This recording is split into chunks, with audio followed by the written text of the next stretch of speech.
Our minds can begin to be renewed only as we practice the living truth of the Word.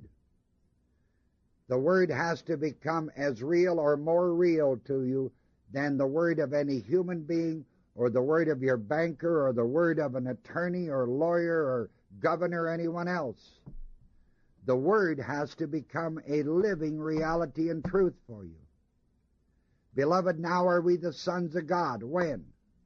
Now. You see, it has to just be truth for you.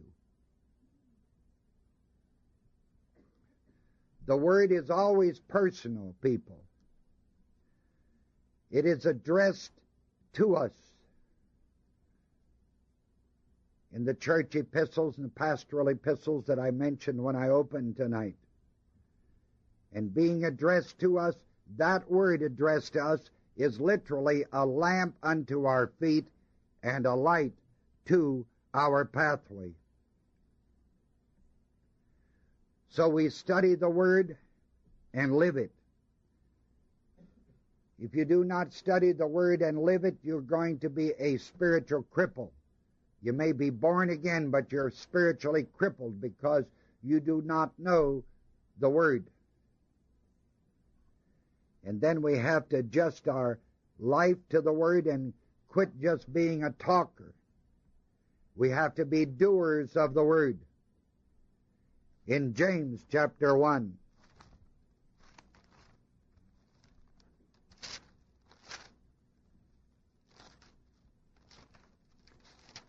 listen to this record. It's very applicable to the church of the body of believers. Verse 22. Be ye doers of the word, and what? Not hearers only, deceiving your own selves. The word deceiving is cheating yourself. You never want to cheat yourself. That's why we want to be doers of the word and us not hearers of it. If we just get itchy earballs for someone to teach us the word and hear it, and then not live it, not do it, we're cheating ourselves. And the one person you never want to cheat is yourself. That's for sure. You see, the Word of God is the will of God.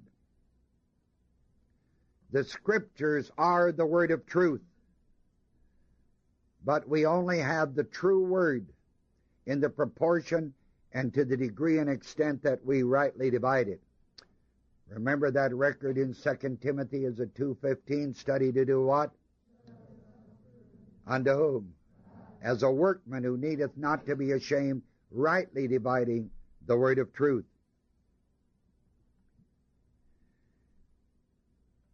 Most Christian people read and believe the words of the world rather than the word from heaven. It is believing of the truth of the word that gives reality to your confession. And your confession gives boldness to your believing. It is the word that establishes. It is the word that builds.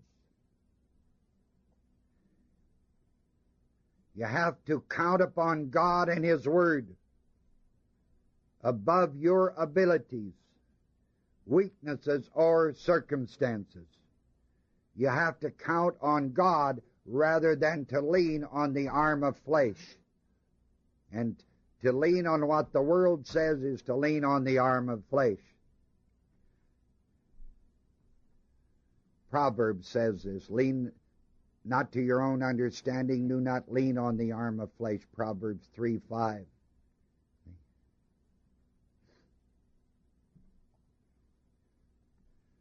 Born-again Christians, people who have not succeeded, the reason for that is because they haven't spoken the word. And the reason they haven't spoken the word is because they didn't live the word. Now the Scriptures, the word of truth, is a pure word. I'd like for you to turn to Psalm 12.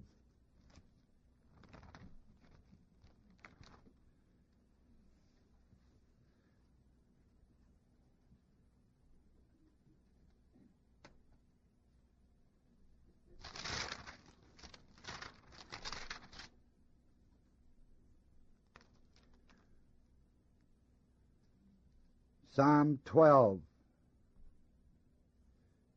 Look at verse 6. The words of the Lord are what? As silver tried in a furnace of earth, purified 7 what? Right. The words of the Lord, what does verse 6 say? Are what words? So if we can get back to the words of the Lord, those words will always be what kind of words? Pure. Right. The words of the Lord, the Scriptures, are pure words. And they're purified how many times does it say? 7 times. Biblically, 7 is the number of perfection, completeness, fullness, good, with nothing to be added to it or taken away from it without marring it. In Genesis, the 7th day God did what?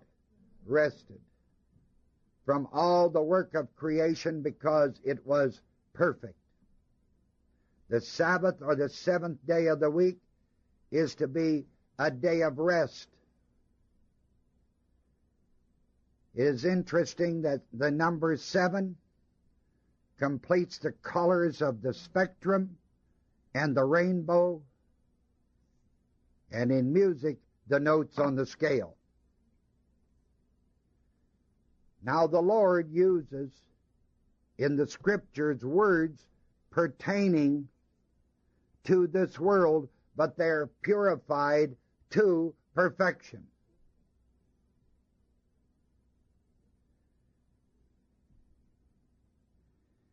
Silver, to be pure silver, has to be refined 7 times.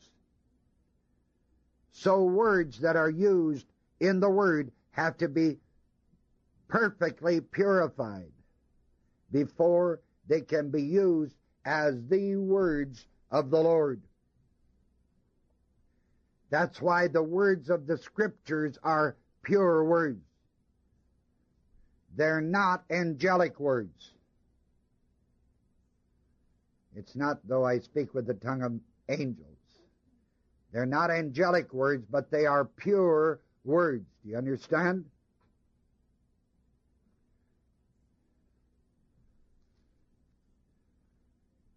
All the words in the Scriptures are human words.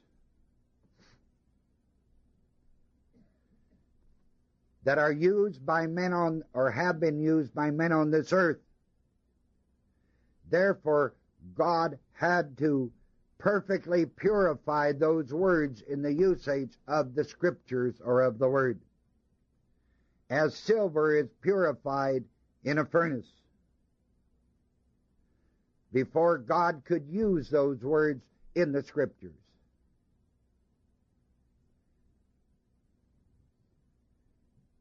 The accurate translation of Psalm 12:6 is as follows, because they missed an ellipsis in here, an omission. Ellipsis is a figure of speech, meaning there was a deliberate omission. And they missed that in translation, that omission. They missed it in here in the King James Version. The Authorized Version missed it, and 6 or 7 of the other versions that I've checked all missed it. But I'll show it to you, and it'll be real simple to you. It should be translated as follows. The words of the Lord are what? Pure words, as silver tried in a furnace. Then, words pertaining to the earth. Words pertaining to the earth. Purified 7 times. That's the literal accuracy of Psalm 12, verse 6.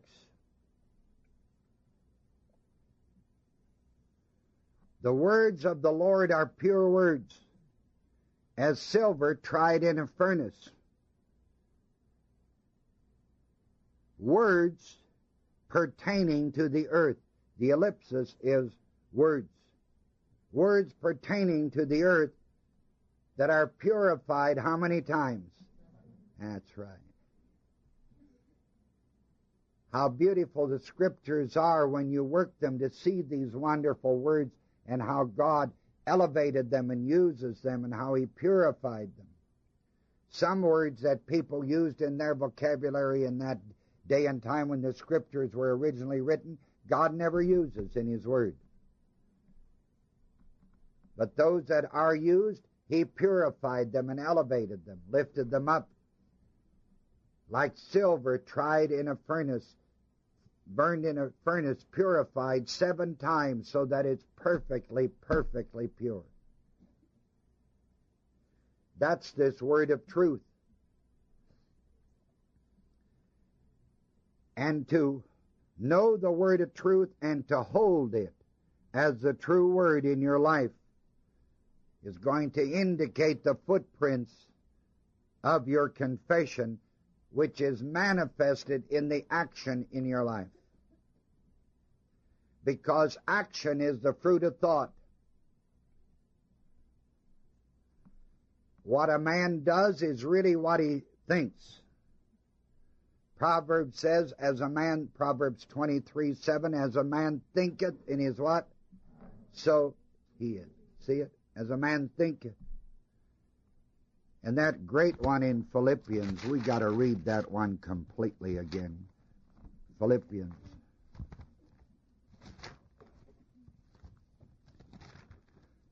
I can quote it to you, but it'd be best if you read it too, then you know it's written in here. The last few words of verse 8. Think on these what? Right. Well, what are we to think on? Finally, brethren, whatsoever things are what? True. Whatsoever things are honest. Whatsoever things are just. Whatsoever things are pure. Whatsoever things are lovely. Whatsoever things are of good report. If there be any virtue and if there be any praise, do what? Think on these things. So in 1984, we should think more word, live more word, as God's wonderful sons and daughters. We are controlled by our thinking.